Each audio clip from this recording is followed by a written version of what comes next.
Deux musiciens, Joe et Jerry, interprétés par Tony Curtis et Jack Lemmon, ont du mal à finir les fins de mois.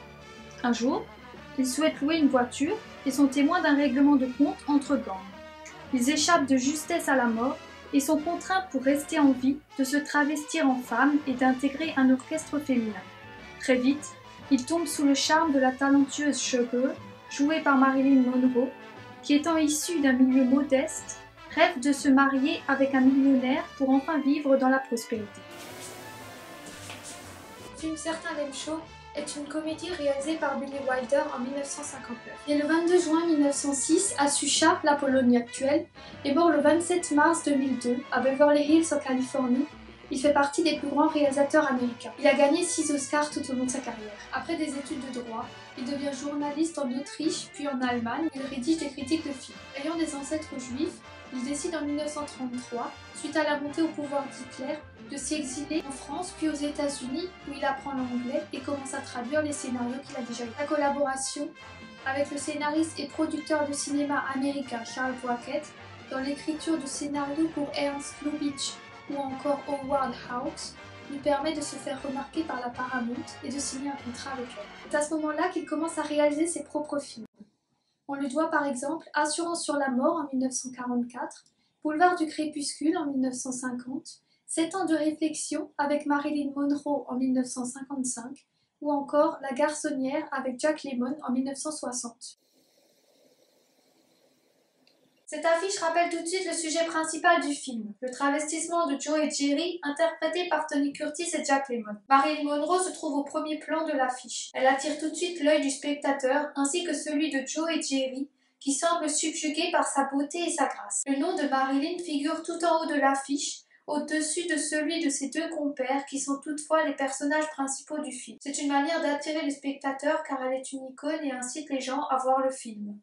L'affiche est divisée en deux parties contrastées. D'un côté, on voit Marilyn Monroe qui incarne la féminité, la douceur et la sensualité dans sa robe noire moulante, puis de l'autre, deux silhouettes beaucoup plus robustes qui tentent de se faire passer pour des femmes en ayant une attitude et une apparence féminine, mais que quelques poils sur le torse et des jambes masculines trahissent.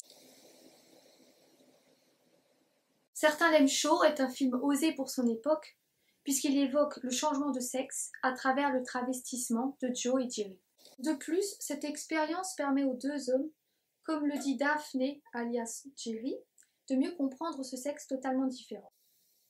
En effet, avant de se travestir en femme, les deux hommes traitaient les femmes comme des objets. On le voit bien lorsque Joe, alias Tony Curtis, drague la secrétaire de l'agence, car il a besoin d'une voiture et sait qu'elle en possède une. Mais lorsque les deux compères se transforment en femmes, ils deviennent à leur tour des proies. Une fois arrivés à l'hôtel, Joséphine alias Joe se fait draguer par le porteur de bagages, qu'il appelle Trésor, l'invite à aller boire un verre tout en la dévisageant de haut en bas. Quant à Daphne, alias Jerry, elle se fait pincer les fesses par Osgood Fielding III, un millionnaire qui est tombé sous son charme. Billy Wilder dénonce à travers ce film le comportement de certains hommes envers les femmes, qu'ils ne considèrent pas comme leurs égales, mais comme inférieures à eux. De plus, il a voulu faire comprendre aux spectateurs que chaque être humain a une part féminine et une part masculine en lui. Enfin, il évoque l'homosexualité à travers la relation qu'entretiennent Daphne, Jerry et Osgood Fielding III. En effet, lorsque le millionnaire fait sa demande en mariage, Daphne accepte et semble heureuse à l'idée de s'unir avec lui.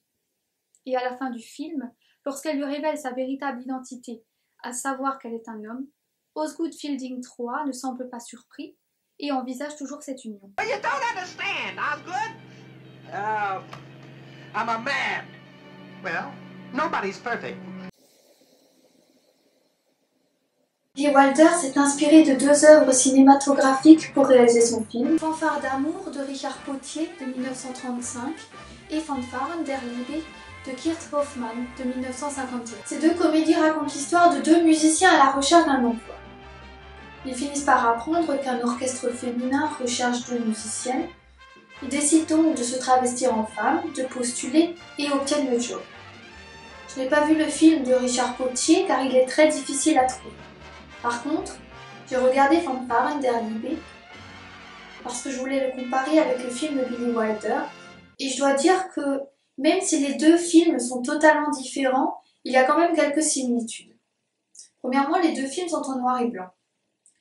Dans certains Lame Show, c'est un choix délibéré du réalisateur, puisqu'il souhaitait rendre hommage au film de gangster. Il y a plusieurs références à ce genre dans le film, comme par exemple la première scène, où nous assistons à une course-poursuite entre la police et des membres de la mafia qui transportent une cargaison d'alcool de contrebande, le moment où Joe et Jerry assistent à la fusillade des membres d'un gang, ou encore celui où un bandit armé sort d'un gâteau pour finalement tuer le commanditaire de la tuerie. Billy Wilder s'est inspiré d'un fait réel survenu le 14 février 1929 à Chicago, le massacre de la Saint-Valentin. En effet, en 1929, Al Capone dirige toute la ville, sauf le nord qui appartient à l'Irlandais George Bugs Moran, chef du North Side Gang. Chicago est souvent témoin de scènes violentes entre ces deux gangs, qui se font une guerre sans fin, puisque chacun veut la ville pour lui tout seul. Pour éliminer définitivement la concurrence et conserver son emprise sur les business illégaux, Al Capone met au point un plan diabolique. Organiser une fausse rencontre entre les deux gangs dans un hangar isolé pour la négociation d'une cargaison de whisky. Pour désarmer les hommes de George Bugs Moran, le gang d'Al Capone simule un faux contrôle de routine de la police, les aligne et les fusille contre le mur. De plus, Billy Wilder a choisi de tourner son film en noir et blanc pour mettre en valeur ses deux acteurs principaux, Tony Curtis et Jack Lemmon, qui auraient eu un teint verdâtre en couleur. Deuxièmement, les deux personnages principaux masculins tombent sous le charme de la chanteuse de l'orchestre. Marilyn Monroe alias Sugar dans certains Lame Show et Inge Eger alias Gabi dans Fanfaren der Liebe. Personnellement, j'ai préféré le personnage de Sugar à celui de Gabi. Faut dire que Marilyn Monroe savait comment charmer son spectateur. Une fois qu'elle apparaissait à l'écran, on ne voyait qu'elle.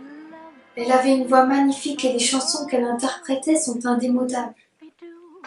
Elles sont entraînantes et vous trottent dans la tête une bonne partie de la journée. Le magazine Times a toutefois critiqué Marilyn sur son poids à la sortie du film, en précisant qu'elle avait été plus coquette, plus mince et plus sexy dans ses films précédents.